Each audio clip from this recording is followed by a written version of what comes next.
Àwọn oníṣẹ̀ṣe yarí ní ìpínlẹ̀ Ogun. Wọ́n ní àwọn ń lọ sílé ẹjọ́ lẹ́yìn tí wọ́n lé wọn níbi ìsìnkú Awujalẹ. Àwọn oníṣẹ̀ṣe ní ìpínlẹ̀ Ogun mà ti korojú sí bí àwọn kan ṣe lé àwọn ẹlẹ́sìn ìbílẹ̀ kúrò ní ilé Awujalẹ lẹ́jẹ̀bú. Ọba Síkírù Káyọ̀dé Adétọ̀nà lásìkò ètò ìsìnkú rẹ̀ ọjọ́ àìkú Sunday tí í ṣe ọjọ́ 11 oṣù kejì ọdún 2025 ìní Awujalẹ darapọ̀ mọ́ àwọn baba ńlá rẹ̀ tí ọ̀pọ̀ àwọn èèyàn káàkiri àgbáyé tí wọ́n sì ṣèdárò orí adé ọ̀hún. Àmọ́ ìyàlẹ́nu mọ̀ ló jẹ́ o nígbà tí àwọn fídíò kan máa bẹ̀rẹ̀ sí ní milẹ̀ lórí ayélujára níbi tí àwọn kan ti ń lé àwọn oníṣẹ̀ṣe kúrò níbi ètò ìsìnkú náà. Àwọn akọ̀ròyìn fìdí rẹ̀ múlẹ̀ pé lóòótọ́ ni wọ́n mọ̀ lé àwọn kan jáde nílé olóògbé ọ̀hún, àmọ́ òun kò lè sọ o bóyá oníṣẹ̀ṣe ni wọ́n tàbí bẹ́ẹ̀ kọ́. Nígbà tí ẹnìkan tó jẹ́ agbẹjọ́rò àti alákòóso àwọn oníṣẹ̀ṣe ní ìpínlẹ̀ Ògùn tó bá BBC sọ̀rọ̀, ìyẹn olóyè Ifásọlá tó jẹ́ olúwo ìpẹ̀rù, ó fìdí ìròyìn náà múlẹ̀. Ó sì ṣàlàyé pé àwọn tó lé àwọn oníṣẹ̀ṣe kúrò níbi ètò ìsìnkú náà wọ́n ti ṣẹ̀ sí òfin ìjọba ìpínlẹ̀ Ògùn. Ifásọlá fìdí rẹ̀ múlẹ̀ pé yàtọ̀ sí wípé wọ́n mọ̀ lé àwọn èèyàn náà, àwọn ọmọ ogun tún wà lára àwọn tó lé wọn kúrò níbẹ̀. Ó ní kò sí nǹkan kan tó ṣẹlẹ̀ ju wípé wọ́n má tàpá sí òfin tí ìjọba ìpínlẹ̀ Ògùn gbé kalẹ̀ lórí ọ̀rọ̀ ọba àtàwọn olóyè lọ́dún 2021.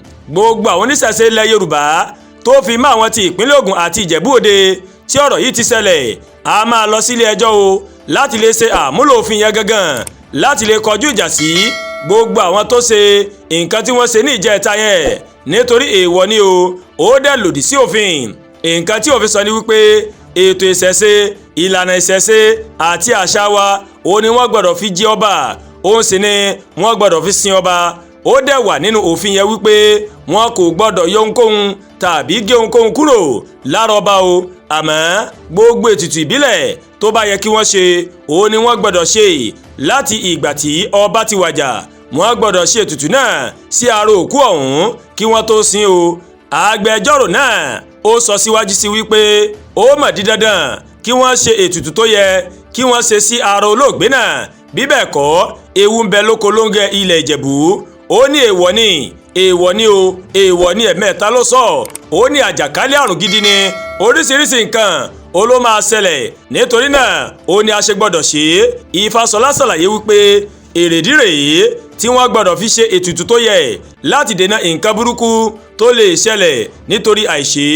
Ó wá fi kọ́rọ̀ rẹ̀ pé nígbà tí wọn yóò bá ṣe ètùtù náà, àwọn agbófinró àtàwọn tó lé àwọn oníṣẹ̀ṣe kúrò níbi ètò ìsìnkú náà òun ló gbọ́dọ̀ wà níbẹ̀, nítorí ohun tí àwọn oníṣẹ̀ṣe fẹ́ ṣe kò mà lòdì sí òfin o. Gẹ́gẹ́ bó ṣe sọ, àwọn ẹlẹ́sìn míì tí wọn kì í ṣe oníṣẹ̀ṣe kò mà lẹ́tọ̀ọ́ láti wà níbi ètò ìsìnkú náà, nítorí kò sí nínú ìwé òfin ìpínlẹ̀ Ògùn bẹ́ẹ̀.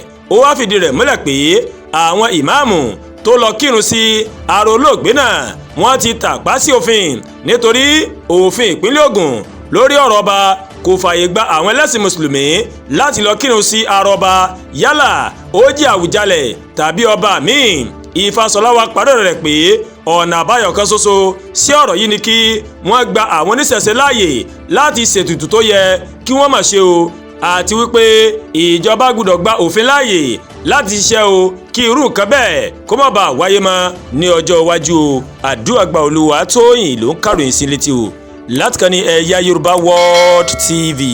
Bẹ́ẹ̀ ṣe ń wò wá, ẹ má bá wa like, ẹ má share, ẹ má comment, ẹ má tún gbàgbé láti bá wa subscribe sórí YouTube channel wa, kẹ́ wá bá a tẹ notification bell láti lè máa ètò wa lọ́kọ̀ọ́jọ̀kan tó bá ti gorí ìkànnì. A kú ojúmọ́ ire, a kú ojúmọ́ ayọ̀, a dẹ̀ kú ojúmọ́ ìdùnnú.